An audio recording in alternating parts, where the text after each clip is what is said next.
What's up, world? How's it going today? How's everybody doing? I hope y'all are doing much better than everybody out here where this spillway has caused a catastrophe. Um, this is horrible stuff, y'all. I hate to see things like this, and I hate to see what these people have gone through. Unfortunately, it seems like we got another case of the media lying their asses off again. Just Saturday, I listened to Fox saying how everything was okay and safe. Now, once again, yeah, that could be the state and other officials feeding them a line of BS, but I gotta say, these are the same people that own most of this stuff. The government owns the media. You know how that all works out. These guys have been told one thing and then had another thing happen. Basically, it's the lie game and it's the point the finger game. They're all pointing fingers at each other, trying to get out of this. Nobody wants to be the one responsible for everything. You got the media one day saying it's bad, then you got them the next day saying, oh, it's horrible, get out. These people had no warning. Like I said, they were told everything was okay, and then boom, time to get out. I got some interviews coming up here, unfortunately, with some people. They ain't the sharpest, but whatever. These are the residents, and they're having to live this, so I feel for them. Let's check this out a little bit. Speed momentarily. And we are actually going to bring in Red Weber, who's going to come in and take over for a second as we wait for the press conference to be announced. And again, this is a video of the spillway, water coming down the... Now notice you got traffic going one way here, so unfortunately if you don't have transportation, your ass might be stuck in there, and you're about to hear that from some of the residents that they interview here. Previous video, not live shots as we've been receiving earlier, and I believe we are going to take it over to KRCR weekday evening anchor, Brett Webb. What can you tell us, Brett? Well, Jerry, I know you've been doing the yeoman's job here, and much of the information we've been... I gotta apologize about the audio here, but this guy really isn't important to listen to. He's just some hack. Really, what I want you guys to hear are the residents, and I want you to see also how quickly the news and the media cuts them off as they start to say what's really going on out here. You'll notice as soon as they start the interviews, these people, any kind of negative things they say, it's always, oh, we gotta go here, or we gotta go to this, or we're having troubles kind of deal. You know how that stuff goes. An evacuation order put in place in South Oroville, and obviously in Green. That is what was considered to be the emergency spillway, and it has failed. It did its job. Really? No shit. Yeah, we know it's failed. Here's the thing I still can't understand. They knew this was going to be like this. They've known this for a long time, this thing was going to have issues. Why weren't these people given the right amount of notice to get out of this place? They're all piling out of there now, having to leave their homes, leave everything behind. There's kids running around with no shoes, all their belongings left behind. No telling what's going to happen to them. Yourself on down the road. We do want to let you know that if you are thinking that you would like to go down to 99 and help someone out of their particular home, you cannot do that. You will not be able to get on 99 going. Now you hear that? You got family members there? There's no getting to them. And right now, and I don't know who's handling this show, but it ain't good, I can tell you that. From what I've understood, there's people still stuck there, and they have no way out. They're not providing any kind of transportation to get these people out. If you don't have your own, you're stuck. As I was saying before, if you're trying to go on 99, northbound only. So northbound only. And now let's go out to Facebook Live, where Kelly Som is with some people there. Kelly?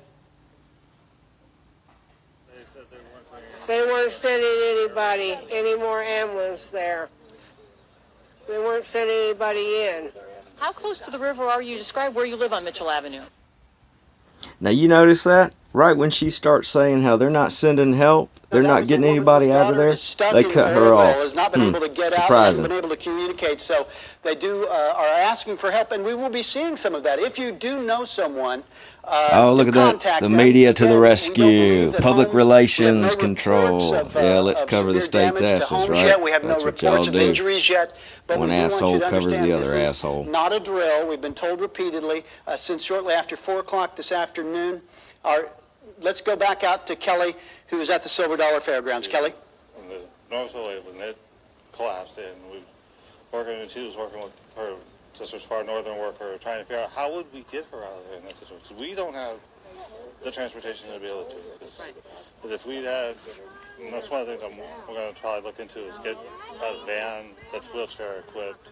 Did you ever think you'd live to see the day Now, did you that hear what he Oroville would be just said? evacuating? He's going in to get the person that he needs to get. There's nobody helping him.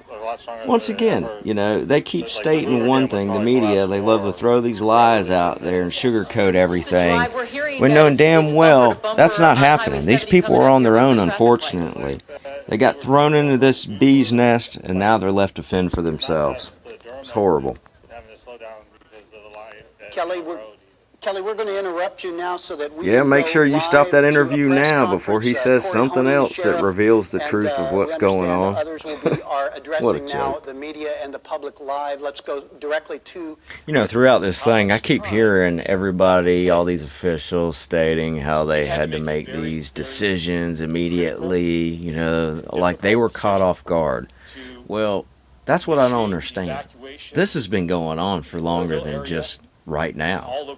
You know, this thing's been messed up since 2013. So have a look at this. Look on the left here and look at that hole that started back then. Now, they knew there was an issue. Why wasn't it taken care of then? You know, you got these officials who are always trying to cut costs, save money. You know, they wait till the last second on infrastructure, basically until it collapses. Remember, you know, years back when the overpasses and bridges collapsed? I believe that was in Minnesota. I mean, these guys, they're always trying to save a penny and put a penny in their pocket. And then you get what we get here today. It's not right. Now, when they see something like this happen overnight, obviously they know there's going to be a problem. Plus, they know where this thing was going to spill to. Should have been enough time to get the people out of there. They had plenty of it. You know, they knew where this water was going to go. They had been looking at plans for this thing for years. They knew that eventually it would go over the parking lot. They would lose control. And once it hit these hills, you know, it would just be an onslaught of this water going everywhere. Just gets really old. Here's some footage caught by some residents that live around there. I haven't really seen this anywhere on the news yet, but you can just see how crazy this is, how this is going everywhere. It's just wild stuff, man.